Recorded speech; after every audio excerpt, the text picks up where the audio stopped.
this one. There are a few better ways to test the limits of society than putting a bunch of random people together in a building. Just about anyone who has ever lived in a strata building has a story about annoying neighbours and the opposite of our guest just there, nightmare tenants. Stephen Raff has seen more than most, I think it's fair to say. He's the CEO of Ace Body Corporate Management and recently published a book full of weird strata living stories you got to believe because only he says they're true.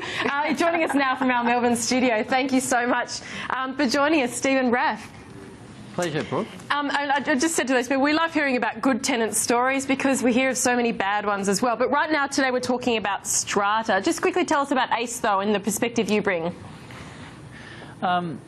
Look, Ace Body Corporate Management manages strata right across Australia, and we are the largest 100% Australian strata company within Australia.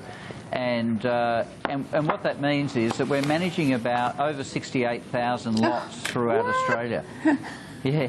So that's just nuts. 68,000. So our managers have to be really up to date with all the legislation, and there are many forms of legislation, both local, council, federal, etc., and state legislation. So it's really important that they're across all that legislation, or at least know where to go to find out the information, because strata has become very technical now, and you know, a manager really has to be 20% lawyer, 20% accountant, 20% engineer, psychologist, 20%, and 20% facility manager. It's a all that legislation. Even you said that word a few times just then. It is a nightmare from a tenant's point of view and from an owner's point of view. It just seems to be one rule upon another rule upon another rule. Where is it going to stop? Look, I don't think it can stop, Brooke. I think it has to be refined all the time, because we've got high-rise happening all over Australia, and in the next, take Victoria for example, in the next 15 years there's going to be equivalent to 60 Eureka Towers built every year. So, and the population by 2030 in Victoria will increase by 1.2 million. In WA it'll be 1.3 million, and in New South Wales 1.3 million, and in Queensland 0.8. So the population's increasing dramatically. There's a shortage of accommodation, and so I think it's only going to get worse. And that's why it's very important that government legislates federally, and we try to have similar legislation across Australia, because at the moment every state and territory has different legislation. And how likely is a national framework or national legislation? Very unlikely. Right. Because that would make too much sense, wouldn't it? That would just... It would. Why? Yeah. No, but why? You were about to say why you think. Why do you think it is, so they were not going to go for it? Look, I think they have their own agendas to get elected, etc., and I don't think politicians yet see the value in strata. I don't think that they recognise how large it really is. You know, by the year 2030, more than 50% are going to be living in strata across Australia. So it's a huge population. Yeah, and that's all the serious stuff. Let's go to some of the fun stuff. I say fun because it's not us involved. Because if you're actually involved in some of these examples that you've got in your book, I mean, nightmare territory. There was one story about a huge electricity bill for one particular strata community. Tell us what was behind that one. Yes, that was really interesting. The strata manager picked up that the electricity bill had gone through the roof, and so he started to investigate and spoke to people around the Owners Corporation and spoke to the committee, and they decided to get an electrician out to check the common property switchboard. And when the electrician investigated, he found that one of the units had redirected their unit wires into common property. And hence the reason for the increase. And what had happened was that they were of a particular religious belief, and they had a family member that had been dying, and prior to the person passing away, they had organised with the police, got permits, and they had installed a fridge in the garage, and they stored the body in the fridge for a period of time. Wow. And that was a part of their custom. So when the electrician went round the back of the unit and saw through the window into the garage the body lying like in a coffin, the apprentice almost fainted. A 16-year-old or 17-year-old apprentice almost fainted, and he wouldn't go back to the property after that. And I don't even want to laugh because, I mean, you can laugh in a way, but that for those tenants, they're saying, but that's my religious belief. Okay, they've rewired the electricity. There's a problem there, but it does bring into the discussion. You know, people have valid reasons sometimes for why they do these things. And it's very hard to kind of find common ground in that.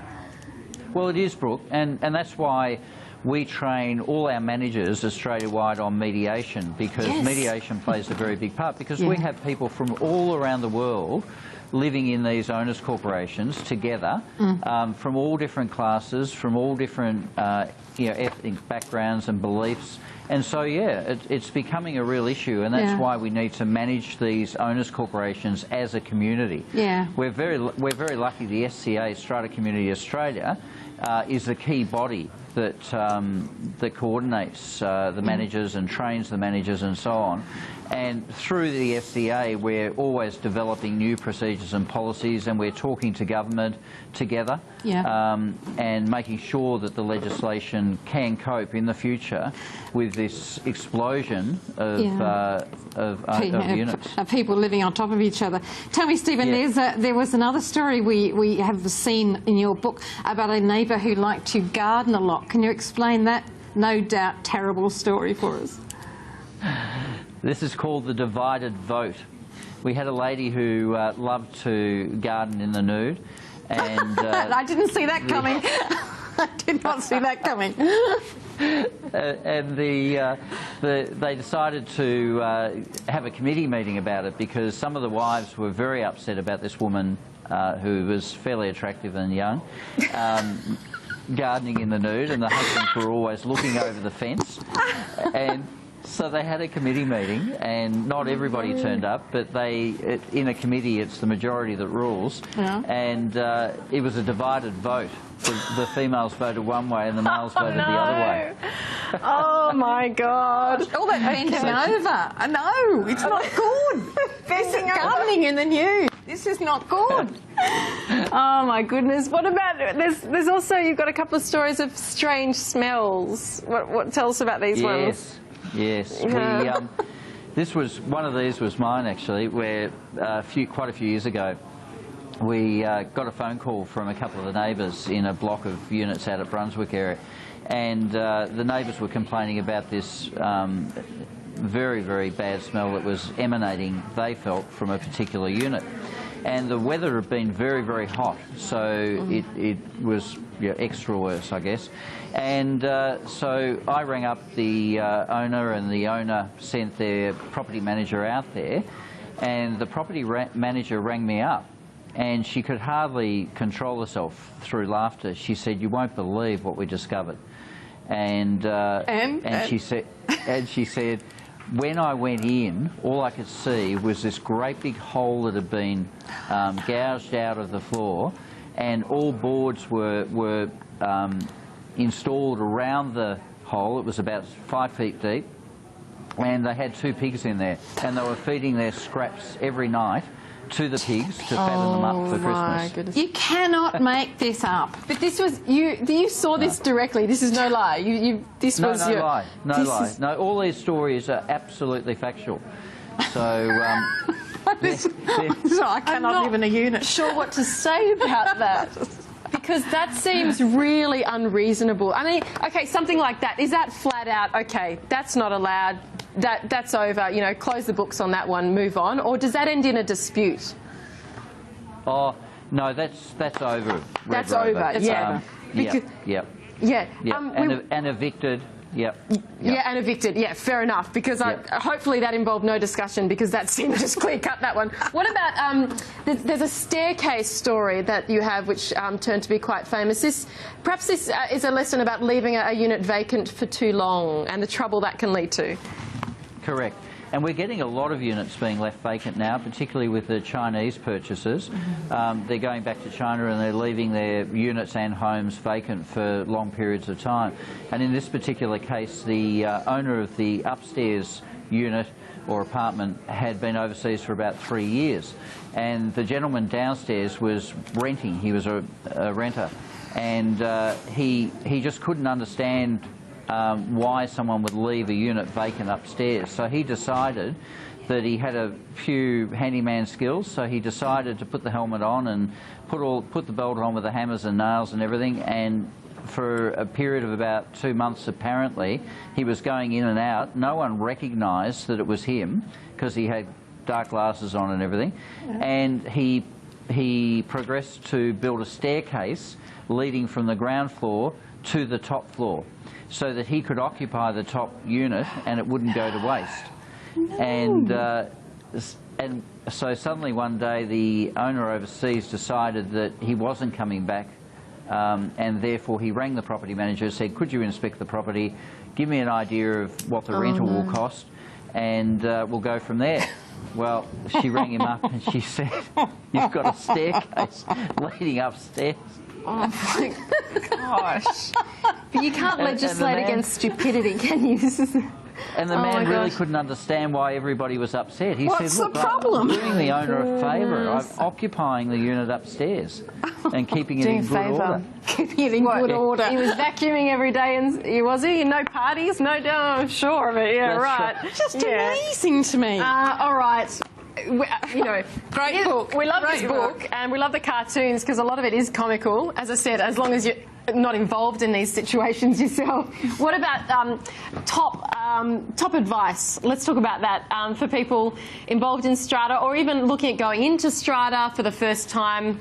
What do you need to keep front of mind?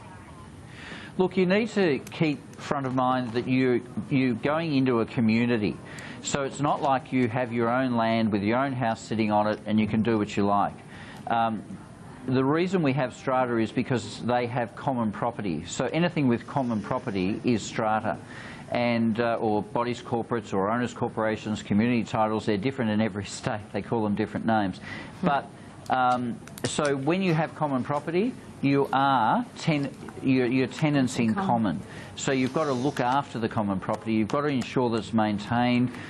You've got to understand that when you go into a community like this, there are rules. They're called bylaws in some states, but generally we call them rules. And quite often the Owners Corporation Committee will decide that they need to have special rules specific to that strata scheme. And so you need a 75% resolution in most states and territories around Australia in order to get those rules passed. So they need to get a copy of those rules and understand what are their obligations when they move into a block like this.